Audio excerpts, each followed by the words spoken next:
The NBA playoffs are here, and I'm getting my bets in on FanDuel. Talk to me, Chuck GPT. What do you know? All sorts of interesting stuff, even Charles Barkley's greatest fear. Hey, nobody needs to know that.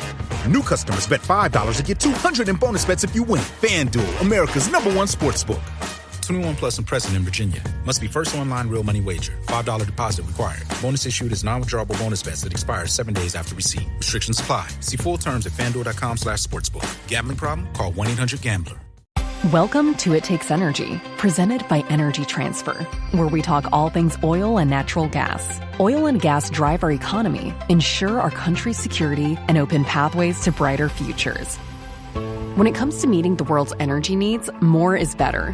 What we mean is our world needs a wide range of energy sources to meet our increasing needs. Just wind or solar won't get us there, as the sun doesn't always shine and the wind doesn't always blow.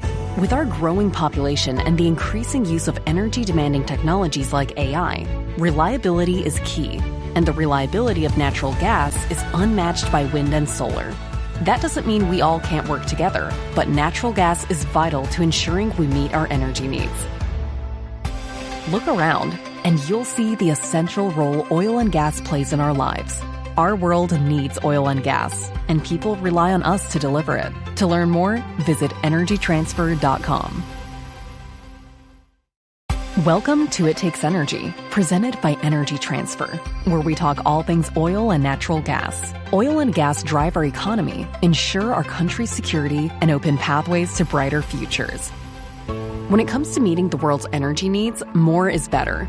What we mean is our world needs a wide range of energy sources to meet our increasing needs. Just wind or solar won't get us there, as the sun doesn't always shine and the wind doesn't always blow.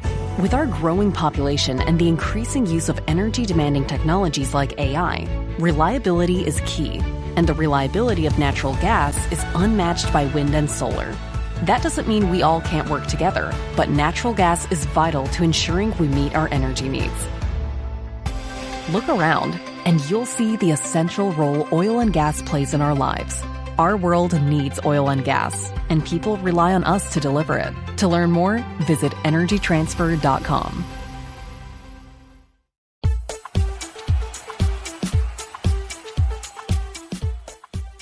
Hello, and welcome to a special summer sizzling edition of the 1865 Nottingham Forest Podcast. We were due to have a nice long break over the summer, but there have been so many stories popping around this week that we thought we'd join up and discuss them and bring them to you in this special pod. I am the Maradona of the Midlands, and I'm proud to be joined by Mr. Tom Newton today, who is fresh from interviewing a certain Nigel Clough, Tom. I had a listen to your special interview with him yesterday, and it's available through our podcast feed. And I've got to say, Tom, I really enjoyed it. You did a really good job. How did you find it? Well, first and foremost, thank you for the feedback. Yeah, really enjoyed it. Really good guy, Forest legend, and obviously son of God in terms of Brian Clough. Yeah, really welcoming guy. I want to say thank you to Mansfield Town Football Club for inviting us to their really nice training facility up in Plesley. And yeah, really good. He answered all the questions asked upon him. And yeah, really good 45 minutes, nearly an hour with him just talking about his Forest career. So anybody who hasn't listened to it, give it a listen, because I thoroughly enjoyed doing it. Yeah, and you were there with our Jamie, weren't you? I was, yes. And yeah, he was brilliant to be with as well, and he's going to go far with his career. He's really at ease with Nigel as well for such a young guy. So yeah, thanks to Jamie Martin, who was with us on the day, which was 3 weeks ago now. Yeah, oh gosh, well, but I think he did a really good job. He did really get the human side of Nigel came across. I think he, in his professional interviews with match reporters and what have you, he's seemed to come across quite grumpy a lot of the time and in a bad mood. But he was sort of that nice young man who we first got to know at Forest, and that sort of human side of him, and sort of very friendly sort of guy that I think we all thought he was when he was a Forest player. That really came through, I think. Yeah, I think the art of it is that we're not journalists and we didn't have to skim stupid questions. So I think he enjoyed that side of things. But yeah, like I said, really brilliant and really reminiscent of a brilliant career with us, where obviously still second highest goal scorer. So yeah, thoroughly enjoyed it. So yeah, thank you to Nigel and Mansfield Town for providing us the opportunity. Yeah, great. So please do catch up on that. It's in our podcast feed if you haven't listened to it already. Well, it's been a very busy old week in terms of goings on. We've had fixtures released and talk about the stadium, more transfer rumours, players leaving, players signing contracts. So we've got a lot to get through today, Tom. I think we'll start off with the release of the new Premier League fixtures. We're starting off with Brentford at home first up, I believe, and ending this season with another home game with Bournemouth at home. So with a double B sandwiching the season there. Give us your thoughts of it and a bit more detail about some of the games that are coming up during the season. I think the start of the season is really favourable. I know the Palace game and the West Ham game will be subject to change because of obviously our Europa Conference League playoff. So yeah, Brentford, Palace and West Ham start the season. Obviously, we've got Arsenal, where we've never won at the Emirates since we've returned to the Premier League. Then the two of the promoter clubs, Burnley and Sunderland. So we've got Burnley at Turf Moor in the middle of September. Then we finish September with Sunderland. Then obviously October's a tricky month with obviously Newcastle up at St James's, Chelsea with their mega bucks. And the players, and obviously they did a number on us last game of the season to prevent us getting into the Champions League. And the nemesis, Bournemouth, who we've not beaten for a long, long time. So yeah, I think if Forest, obviously they've got to navigate playing Thursday, Sunday, and hopefully we'll have a bigger enough squad come the start of the season. So yeah, we've got to navigate through the season because obviously we're playing more games. But yeah, looking at it, it's favourable. But yeah, as Cloughie once said, football's not played on paper, is it? So look favourable, but you just don't know until that whistle's blown and season kicks off. Well, we thought our run-in last season was favourable, didn't we? And we found out to our cost yeah. how wrong we were with that one. But yeah, and a few interesting points, I think, to note from the fixtures. At the moment, there don't appear to be any Boxing Day fixtures in the Premier League, although I believe when TV gets involved with it, they might be switching a few matches to Boxing Day. So how do you feel about it? Do you like the Boxing Day fixture, or would you rather have a massive blowout on Christmas Day and have a nice line on Boxing Day? I'm a bit of a traditionalist. I know the Boxing Day fixture in this country is massive. And I was reading why it's been obviously curtailed. The reason being is I think it's to do with the scheduling and also how the season starts with the Club World Cup over in the Americas. So they need to make sure that teams participating in that need 4 weeks from that final to the start of the season. And obviously it's just like kick the can a bit further down the road in terms of the fixture scheduling. But yeah, it's good if you're at home, and it's good if it's an away game, you're quite local. But if you look, a couple of years ago, we had Newcastle on Boxing Day, 12:30 in the northeast. And the reason why we don't get World Cups in this country is because the transport situation's dire. You might have tickets booked well in advance for the train, etc. And then for some reason they can't get the staff.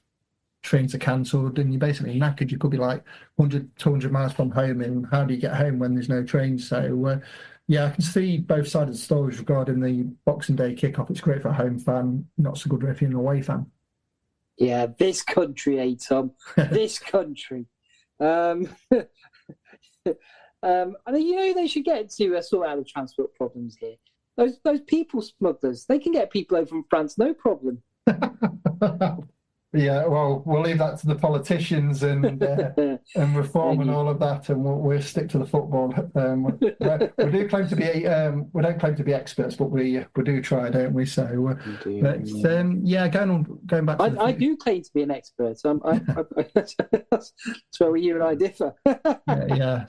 But yeah, looking at the fixtures going into November, you don't know what type of Man United is going to turn up, what Amarin's going to do, what players they're going to recruit. I know they don't have European football, so obviously they'll be rested, but you just don't know. Then Leeds taste game at the City Ground starting November. Then you got obviously Liverpool away at Anfield, where we won last year. Then got Brighton, who will be licking their wounds after a 7-0 drubbing in the reverse fixture last year. I think it's fair to say we're playing everybody twice. Yes. Yeah. Okay. All right. But I don't know about you, but looking at the fixtures how well we did last year. Yeah. And we had these conversations 2 or 3 years ago where as soon as we left an NG postcode, we didn't compete. But now this is our 4th season in the Premier League. It's the longest stint we've had in the Premier League since its inauguration in 1992. Yeah. And I think we are getting to be, there's still that jeopardy element because it's Forest. It's like the easy way, the hard way, and the Forest way. But I think we're slowly starting to become a really established, good Premier League side. And looking at these fixtures we're showing in front of me now, and I don't fear anybody. And I think that was the same last year where I didn't fear anybody. We was going to these places and competing. All right, we didn't win every game, but looking at these fixtures, I don't fear anybody. I know it's going to be hard to replicate last season, but you don't know if you don't try. Yeah, no, I think there's nothing to fear in any opponent, as you said. Then we'll go back to the stock phrase I used pretty much every match last season. If we all do our jobs in our team, we can give anybody a match and beat anybody. And I think with the organisation that Nuno provides the team, that's always going to be true. I couldn't see where are we playing Derby? That's the first one I always look for. When are we playing? Who? Are they still playing in black and white? So, but yeah, I mean, our only real local fixtures are teams from obviously the West Midlands and Leeds. So we're flying the flag for the East Midlands again. We are, yes, and in the East Midlands, we're hoping to make the best stadium in the East Midlands, aren't we, Tom? With news breaking yesterday that Nottingham Forest and Rushcliffe Borough Council released a joint statement that said the council are going to approve the plans for us to have a meeting next week on June the 26th for the redevelopment of the Peter Taylor stand, with a few conditions, I believe. So.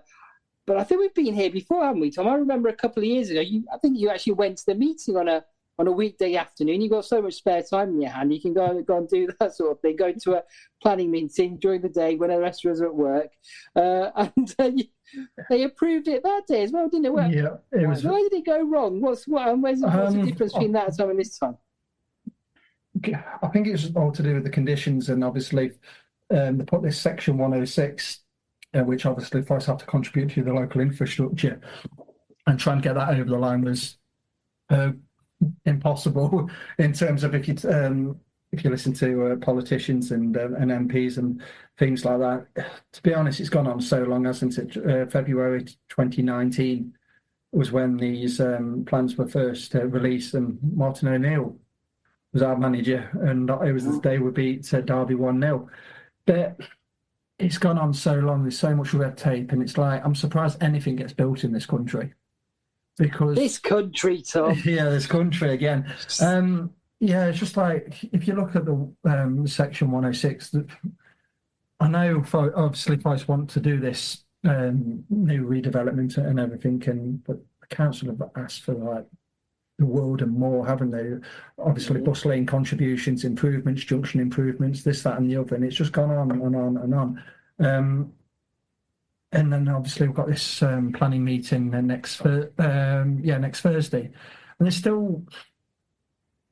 still politicians out there, politicians for the local area, and it's like, why don't you want this to happen? They were very quick when we got promoted. Oh, it's great that Forest are in the Premier League, the tourism it's going to bring to the city and all of that. But when we want a favour, they've been a bit standoffish, haven't they, and want all these demands and everything. So yeah, I think. I mean, take away my Forest hat, and if if I was a resident, I'd probably want my council doing the same for me as well. So you see like a billionaire owner sitting there who's on a football club that's bringing in hundreds of millions of pounds and then basically squandering it on players and wages and what have you, things like that. You're like, well, I think I'd like a bit of that to improve my local, especially with the budget cuts that all the councils have had over the past few years. So I can understand that. I think they're just doing their jobs to get the most they can for their local community. And also, if I was a resident in and around the city ground, I know there's always the argument the football club was there first, but it can be unpleasant, can't it? And if you stick another 5,000 people a week in or 10,000 people a week without improving that infrastructure, I mean, just getting out of the ground now, just walking along the banks of the Trent, up the Lady Bay Bridge, I mean, that is, I'm surprised nobody gets hurt going up and down that, especially on a dark night. So you can understand why somebody in a position of responsibility would have to put those considerations in, no? Yeah, I think I get where you're coming from, but like I said, I know you've already said it, the counter argument is like the football club's been there before people have moved in, but also it's like the same MPs have got to answer to the businesses with the footfall. You've got all the establishments on Ratcliffe Road, you've got establishments, Trent Nav, obviously the Brew House, Central Avenue. If you force the football club out, you've got to tell those businesses that you could end businesses basically, because that football probably keeps their heads above water in a really precarious financial world we're living in with the living crisis and everything. So, like I says, I think it's got to work hand in hand. I can see residents obviously being concerned, but on the other hand, you've got to obviously support your local businesses, and there's people who have businesses live in that local area. So obviously the residential side of things and the business side of things, that could obviously relate to the same person. But yeah, it needs to be done. Like City Ground's spiritual home, it wouldn't have the same feel if we moved to, like, say, Towton. Stadium is synonymous with the badge, with obviously the river and everything, and it's still a special walk going over Trent Bridge each match day, regardless of what's if it's winter, summer, spring, whatever. But yeah, hopefully we can obviously get everything signed, and then obviously you still got the condition of, obviously, with the boat club. They've got to have an up and running facility before that is demolished. So whether they can do any like prefab work of obviously trying to build it around, then obviously the demolition can obviously happen later in the build. I don't know. I'm not like an engineer or anything like that, or an architect. So yeah, for the growth of the football club, now we're in the Premier League, we're still quite considerably behind our rivals in terms of hospitality, conference, what we can provide on non-match days, and in the world of financial fair play and profit and sustainability, obviously we've got to obviously up our profit margins and revenue and everything goes with it if we want to still remain a competitive Premier League football club. Yeah, absolutely. For the current and future health of the club, it is vital that we get it done, and just for just the ordinary fans to get to be able to watch a match. You know, so there's so many people who struggle to get a ticket these days if they've not got sort of a friend who's got a season ticket or you haven't got a membership or whatever. It's just long gone are the days we used to rock up at the turnstile, pay your £8 and get in. It was long gone are those days. Anyway, I think that's wrapped it up nicely there, Tom, for the first half of this special pod. We'll take a quick break there, and we'll come back after the break with a few transfer rumours and a few bits and bobs.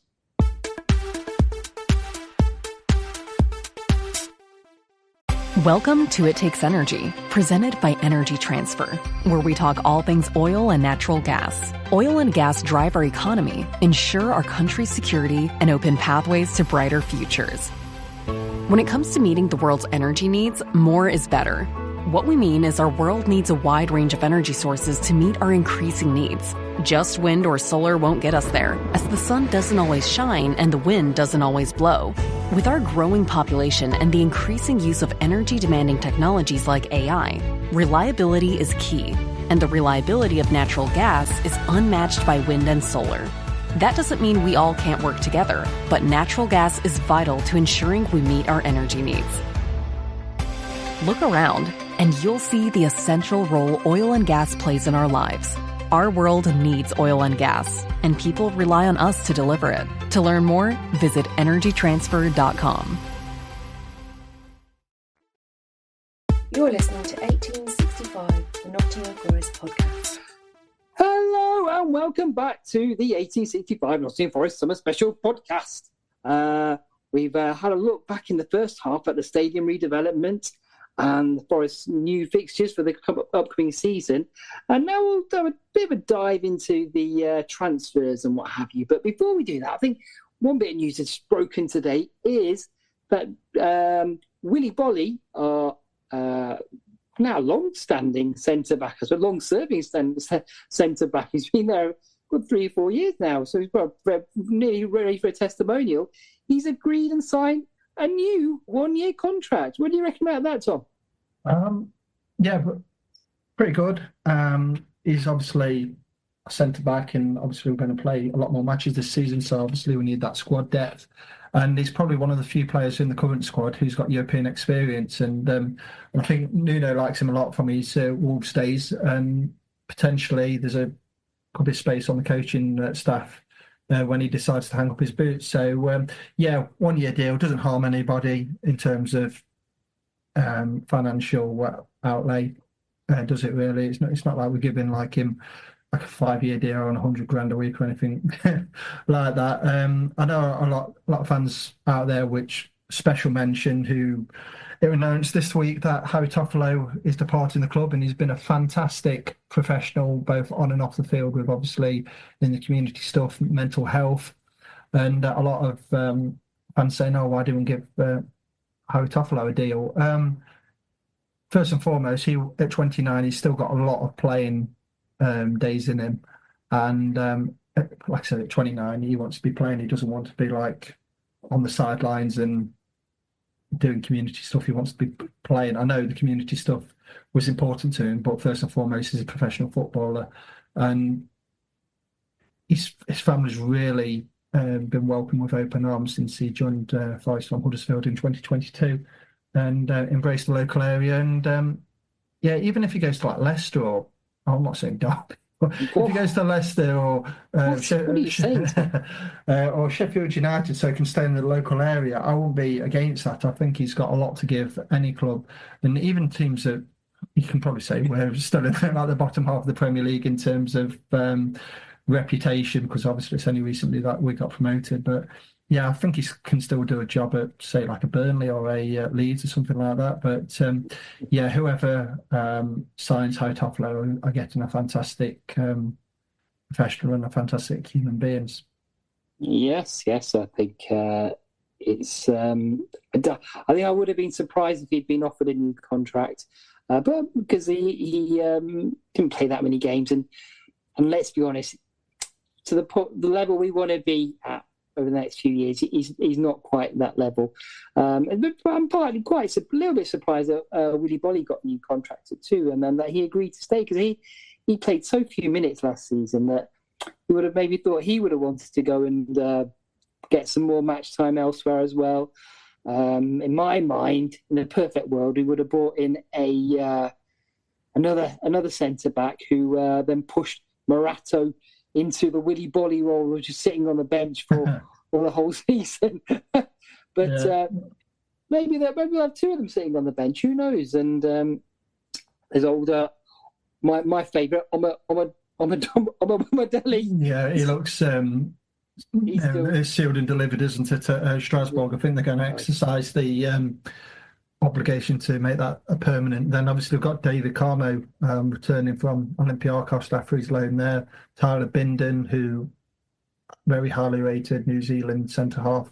He might play more minutes, and you've still got Zach Abbott there, and Murillo at the moment, touch wood, doesn't seem to be going anywhere, and with Milenkovic still there, so we've still got. I think Murillo's appearances for Brazil did us a favour, where he just his stock really fell after that.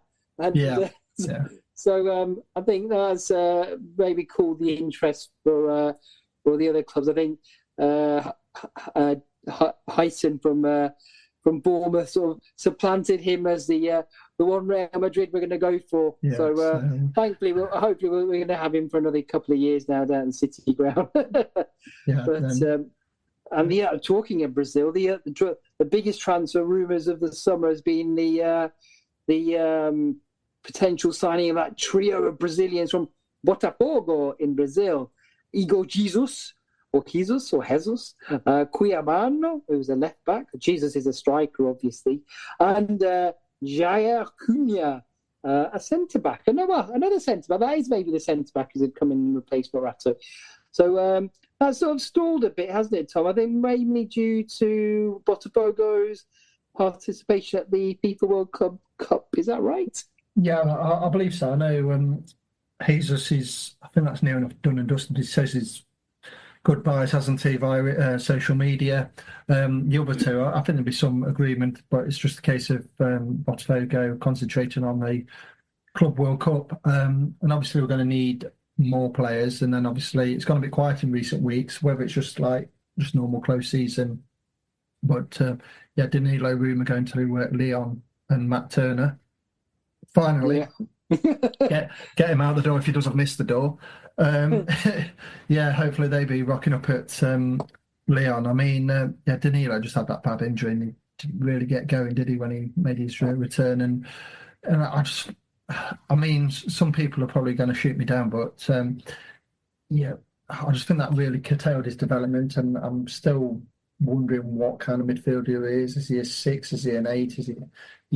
You just don't know. Then obviously Sankara's come back in, and Elliot Anderson's really blossomed into a fine midfielder. So I think, and then to get that kind of money for Danilo, I think it's pretty decent, and it goes on in his development, and he'd be playing in Europe for Leon. So but like I said, it's gone a bit quiet at the moment. But I think it's because of this Club World Cup and all that type of thing. It's just naturally quiet, isn't it? Yeah, talking of the FIFA Club World Cup, I saw another player on the Botafogo bench the other night, and he might be a distant relative of yours. Newton was on the bench for your Brazilian cousin. Oh, yeah. So, he's a lot better than me, so absolutely no relation there. That's a pity. I was hoping you'd get us an interview with him, Tom. But my Portuguese is non-existent, so I'm not even going to ask. Okay, well, never mind. There's other sort of silly rumours going around. People to exit for people like Elanga to Newcastle and what have you, which I don't know. I think that's just a regurgitation of last summer's transfer nonsense. So hopefully it'll be sticking around. But it's been a bit quiet in terms of incoming. You did the sort of the bigger clubs with all the money, unsurprisingly, are more active, going after the likes of Guy. You say it, Tom. I can't say it. No, you've said it a few times. Victor Gyökeres. That's it. and the likes of him, which I think, if they do get him, I think it's a terrible waste of money. Because he was a good player at Coventry. And when we got promoted, I thought, he'd be a good signing for about 6 or 8 million quid or something. But signing for £60-odd million seems like a bit of an extravagance. And another thing is that Brighton very, very rarely get a transfer wrong, and when they've obviously sold him to Coventry and didn't bat an eyelid, kind of tells you everything kind of thing. So if you're a striker and you've scored goals, it's always going to put like an absolute premium on your head. I mean, there was rumours going around last week about Dusan Vlahovic at Juventus, and Forest were keen to make him the highest paid player. Then obviously the Saudis come in, apparently blew us out the water, and then he's turned around and said, I'm not keen on going to Saudi either, not keen on going to Nottingham, which he thought Nikola Milenkovic might have given him a nudge, a wink, and a drag to Nottingham. But it looks like he's going to one of the Milan clubs, is it either Inter or AC Milan? So what a fool! Well, yeah, exactly. Well, look what happened to Santiago. Yeah, look what happened to Santiago Jimenez. Obviously, chose AC Milan, and they're not even in any European competition after the crap season they've had. But yeah, you're going to get a lot of rumours, a lot of Twitter pages making out the kind of like they come from the same mould of Fabrizio Romano, and yeah, like I said, I'm not like being 37 and think I've matured a bit now. Unless they are unveiled on the club's social media, I'm not really going to lose sleep regarding a rumour if we do get that person or not. So yeah, I've got full faith in our recruitment team. They've got some absolutely brilliant players in the last few years, like the likes of Murilo and Milenkovic for 12 million quid, and I've got full faith in them this summer to obviously get us a squad with a lot more depth, because like I said earlier in the pod, we're going to need it playing Thursday, Sunday football with the fingers crossed we'll get past the playoffs in the Red Conference League, which is obviously, we'll find out, is it the 4th of August? We find the draw, 3rd of August, something like that. And then obviously those two-legged playoffs will happen at the end of August. So yeah, very exciting summer for Forest, both on and off the field, and hopefully, yeah, we'll get a few decent players signed and go into the new season with a lot of confidence. Well, Tom, on that positive note, I think it's a perfect time to end this summer special podcast. It's been a scorcher. Like the weather, I'll let you get back to the poolside in your mansion there down in the south of France. That's where Tom likes to spend the summers when he's not watching Forest. I'll go back into hibernation in my little box in the airing cupboard now until the season starts with a bit of newspaper, and we'll hopefully join you back in August with a season preview. Another season for the 1865 Nottingham Forest podcast. Will it ever end? I don't think so. Thank you for listening, and good night.